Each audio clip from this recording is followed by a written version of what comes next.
My name is Johnny. I'm from Southwest Harbor, Maine. It's a small fishing town. Once I got to be about 16 years old, started using and drinking, and all that craziness just pushed over into my using. And eventually, though, that just started to take control of my life. I ended up in jails numerous times. I ended up in rehabs. I ended up in detoxes. And nothing ever worked. It was just the same vicious cycle. I'd get in trouble, I'd get back out, and I'd do it all again. Until I ended up homeless, walking around the streets without any hope, just desperate, looking. I wasn't even really looking for anything anymore. I just decided that I couldn't find any way out of my trap, so I just kept drinking. I lost everything. I lost my license. I lost everything that was important to me. Throughout high school, though, I was two different people. I was living two different lives. I was a hidden drug addict where, I used drugs every day. And the other guy was this nice guy who was a lifeguard and worked at a hardware store. In reality, I was hiding so much pain and so much anger and continually getting high. So in college, I really fell. I fell even harder. It was a dream of mine, and I had the opportunity to fulfill it and change my life, but I just couldn't. I was too bound by the drugs, by the heroin. So I went and I saw a doctor in New Hampshire, and I got put on all these prescription medications because I thought that was the right way. I have a problem, I'm gonna address the problem.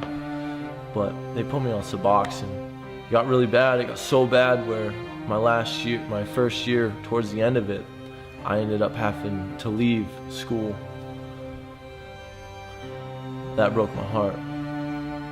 I had it right here in my hands. My dream I had since I was young, and it was gone, shattered like that, because I was too worried about my next fix.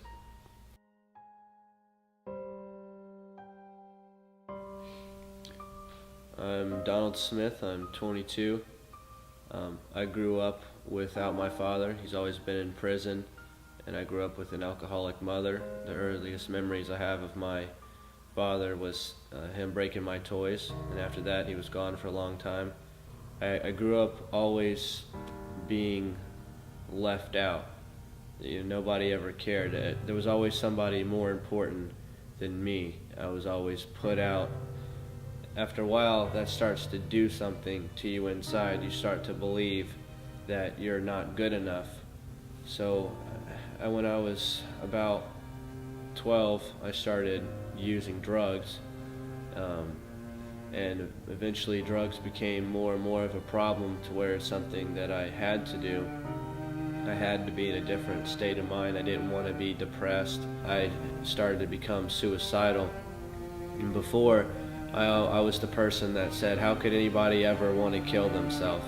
I just didn't get it, but I actually got to that point.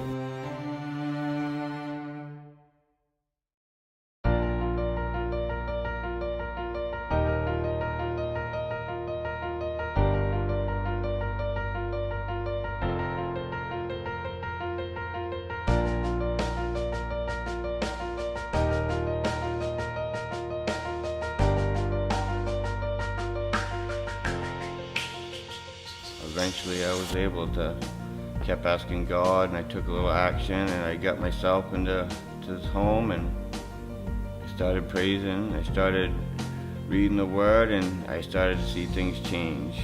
I found out my liver was really bad, and I probably would have died within a few months, but by the grace of God I found this place, and I started feeling better. I started being healthy.